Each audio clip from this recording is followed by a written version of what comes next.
Follow the War Sports channel on YouTube, Hot Garbage Sports with me, Coach Ryan D. The Athletic has finished their power rankings based on their advanced statistics models by Dom Luszczyszyn, and the results are telling. The Leafs are ranked as a top 2 team in the NHL according to advanced stats, and we know Kyle Dubas, the young wonder kid himself, really is an advanced stats major in his own right. So there's no surprise that the Leafs came in. Is the model broken? Do advanced stats even work? Can we even trust math? What is math? We've been watching the Leafs forever, and we have seen them break the model over and over again. They're a great team out in the first round. They're a great team, don't make the playoffs. Happens again and again and again. And this video is going to be awesome because we have Leafs fans on both sides of the aisle. We got Leafs fans that believe maybe this is finally the year. Leafs fans, maybe fan at that point. And we have Leafs fans that are optimistically pessimistic. Let's put it that way.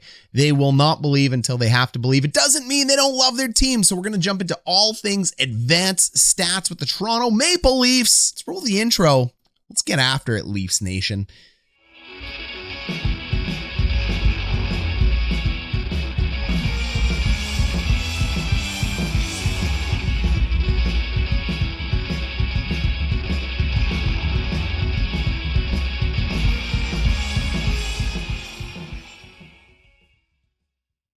And Leafs Nation, if you're new to Hot Garbage Sports, you're my favorite shirt-tucking, corporate, bandwagon, beer-swilling group.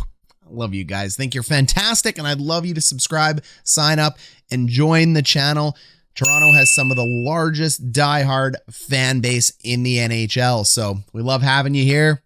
I love having you part of it. Smash that thumbs up. Smash that subscribe.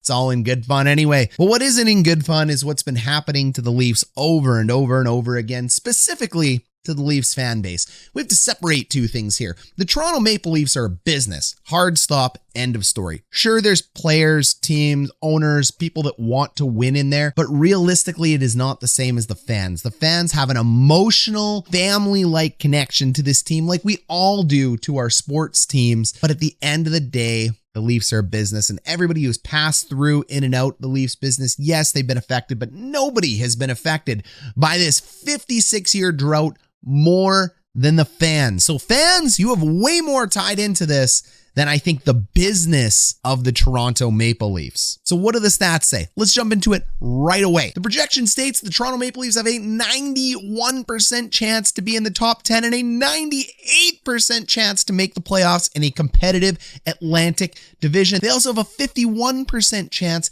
to end up first. That's incredible. Their projected record is 51, 24, and 7. This is projected to be a monster team by advanced stats. Now, when we're taking a look at these projections, it's key to remember that these are saying a couple things. Let's go ahead and let's take a look at the postseason stats in the bottom right corner here. There's a 98% chance they'll make the playoffs, but equally there's a 2% chance that they won't. Stanley Cup final. There is a 14% chance they make the Stanley Cup final. That means there's an 86% chance that they won't. So if you want to go ahead and bet against the Leafs not making the Stanley Cup final, it's the smart money. It's the smart money. But even the best teams in the NHL when it comes to advanced stats do not creep over 20%. So betting that a team won't make the cup final doesn't make you a genius, just makes you playing the odds, and you're probably right because it's just the way math works. Now you may be wondering, is math broken? Dad, can you help me with my math? Mr. Shackelford says if I don't learn it, I won't be able to function in the real world. Okay, now what you got to do is go down the road past the old Johnson place, and you're going to find 2 roads, one parallel and one perpendicular. Now keep going until you come to a highway that bisects it at a 45-degree angle. Solve for X. Or is the math wrong? Or is hockey an impossible game to statistic out? And the answer is no. Math is not wrong. Linear regression models are very, very good. One through just stats, but stats give us a likelihood of what would happen in an infinite amount of scenarios. So if we played this season an infinite amount of times, the Leafs would make the Stanley Cup final 14% of the time, but we're only going to play one. So again, 86% chance they will not make the cup final. Doesn't mean they're not a really good team. Oh, you're a smart guy, eh, are you? Well, you know what? I like to keep math out of my sports and politics out of my sports and religion out of my... I don't really know what I like. I just don't like the cut of your jib, man. But like mostly I like to cherry pick math and use it when it's to my advantage and not to yours. my beliefs are right. The other thing to take into account is that the writer of this from The Athletic, he even goes on to quote, and I read, "Hi everyone, it's your local Toronto analytics writer hilariously placing the team exactly where you would expect. Too high. The Maple Leafs, second place. Can't make this stuff up, folks. Dom's Toronto bias strikes again." That's from the writer. That's not from me. So he values his integrity as a national writer and a goal of the entire league. But it becomes very difficult because even though his model says this team is really good, year in and year out, the Leafs let him down, not only just as a fan, but from a creator of this model. So then he finally goes on to say, and he goes and says, the team doesn't deserve that benefit. So he's a pretty realistic Leafs fan. I've heard this sentiment since I've started this channel, just like, unfortunately, like beaten dogs. The hope starts and then the playoffs bring it back down and basically everybody rips on you for it because, well, you're the Leafs. You have everything. So people are jealous of what they don't have, except some have Stanley Cups.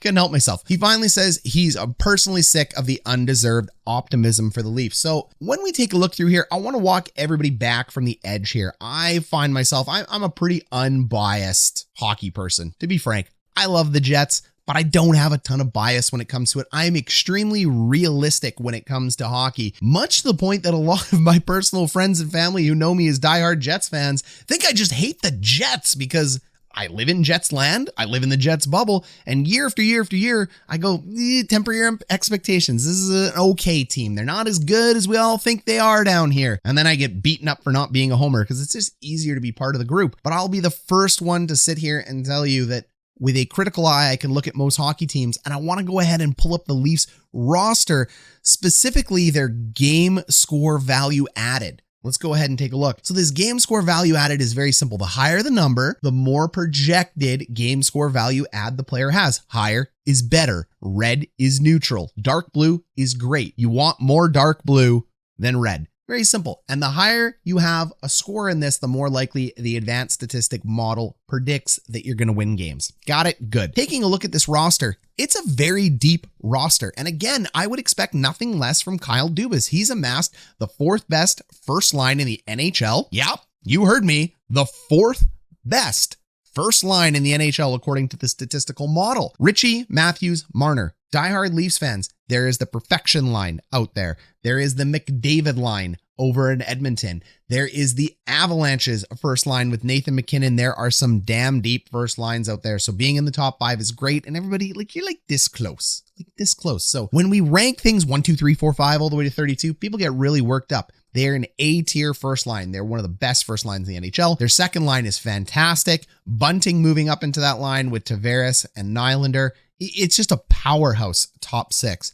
Now, unfortunately, line 3 is where the bottom really ends up falling out with Camp, Mikhailov, and Kerfoot. Sorry, you're not gonna think they're that bad. It's statistically not that good of a line.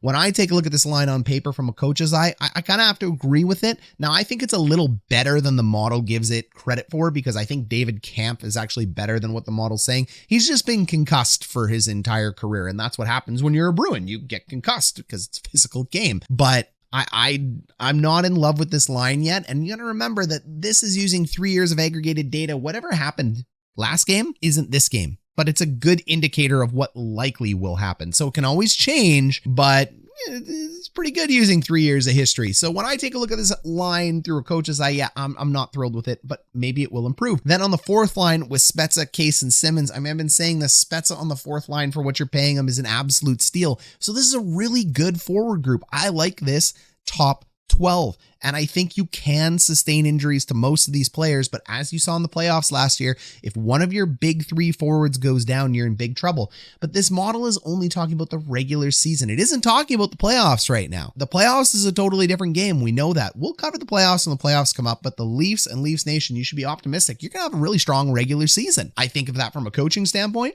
I think of that from an advanced stats standpoint. We go ahead and we take a look at their defensemen. Morgan Rielly is your best defenseman. Whoa, shocker. Duh, I've been telling you this since I've been covering it. Morgan Rielly is an elite defenseman. Now, there's some trouble with Morgan Rielly this year. Do you keep him all year? Do you trade him? Do you get value before the deadline? What do you do? Theoretically, you're about to make a cup run, so you're likely not going to unload Morgan Rielly. Then you take a look at Jake Muzzin, you take a look at TJ Brody, you take a look at Justin Holl. There's really no holes on this defensive crew. This is a very good top six. Absolutely. Maybe one of the best top sixes in the NHL, and you got to build from the net out. If you don't have good defense, you're going to have a real problem in the NHL. And the Leafs have a good top forward, and they have a good 6 defenders. This is why they're ranked first in their division above the Lightning right now, according to advanced stats. And then you go ahead and take a look at Campbell and Mrazek. This is where it falls out for me. Yes, Campbell and Mrazek look great, absolutely great, according to this model. They're not a bad tandem. But guess what? These are guys who are perennial backups who got sheltered. Campbell played quite a bit last year, but before that, he got sheltered for quite a long time as a backup. And Mrazek, same thing. So these guys are able to produce higher save percentage averages because they're just not asked to do as much. That simple. When you go ahead and look at the NHL, some of the guys with the best goals against average are backup goalies because they just don't have to play that many games. And there's also the phenomenon that the team in front of them plays better because they're, a little bit worried. Oh no, Vasilevsky's out of the net. We better try tonight, boys. It's kind of the theory that ends up happening. So I've said it since the channel started. Jack Campbell's a guesser, and Jack Campbell is a top-end backup. He's not a starter. But he's got another year to prove us all wrong, a la Jordan Binnington. Jordan Binnington was hot the first year. I went, he's got to prove it. The next year, yeah, sure, he won the cup. But the next year, he secured it. He's one of the best goaltenders in the NHL. Campbell can absolutely change my mind. But when I look at his fundamentals, I'm not a fan. Petr Mrazek was brought in, and I've talked about it on this channel many times. Mrazek's that calming effect to Jack Campbell. So if Campbell gets streaky by any reason, Mrazek can come in, and Mrazek has a really good headspace on him. He's fundamentally a fantastic goalie. He's just not NHL starter material. He's a very high-end backup as well, too. So the tandem of these two looks like it could be very strong as long as you're willing to ride the hot hand, and that's what Sheldon Keefe's got to do. Sheldon Keefe's also on a prove-it contract. He's on a 2-year extension. That basically means you better win now or you're out of here, pal. Very low risk for Dubas to boot. I think Dubas is on a short leash as well, too, from Shanahan and the rest of the Leafs. Everybody in the Leafs organization is on a short leash. I don't think that's probably the best thing to do, because when you take a look at this team now, it's awesome. And if you blow it all up because, things maybe don't go so well this year, it's very hard to replace and rebuild. It takes forever. So this is just an excellent team. I don't know what more to say about it. The stats say it's an excellent team. My coach's eye test says it's an excellent team.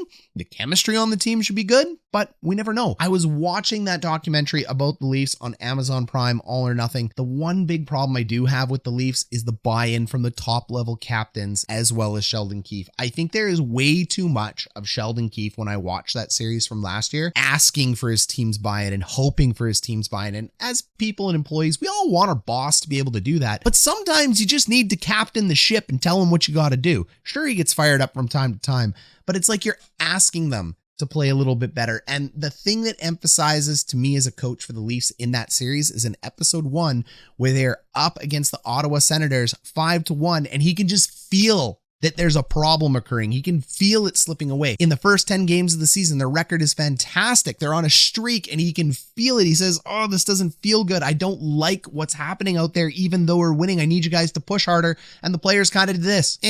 We're winning. It's painful. You can see it as fans. You can see it as a coach. You know when things are about to go bad, and there's nothing you can do to stop it in those. Only the players can, and that's where you need a coach to be able to step in and tell them, we got to get going. You got to get going. Can the coach change that? Absolutely not. It's on to the players, but it's a really interesting dynamic that I saw in there. So Leafs going into this season, we're going to do a full Atlantic breakdown right after this video. It's going to drop tonight. I wanted to make this dedicated moment to the Leafs because they are just so controversial when it comes to it because of the 56 years, but then what you see on the stats and what you have analysts telling you, what you have fandoms telling you. I'm telling you here from the most rational place I can tell you that this is a very good team that has a very good chance to do a lot of great things in the NHL this year, and last year means nothing. It doesn't. It's over. This year means everything. The stats back you up. The coach's eye backs you up. The analysts will back you up. It's just that gut feeling that doesn't feel very good. But unfortunately, sometimes that gut feeling is the most important thing we got. So, Leafs Nation, good luck this year. We're going to be covering the heck out of you on this channel. Like, subscribe. Catch you in our next one.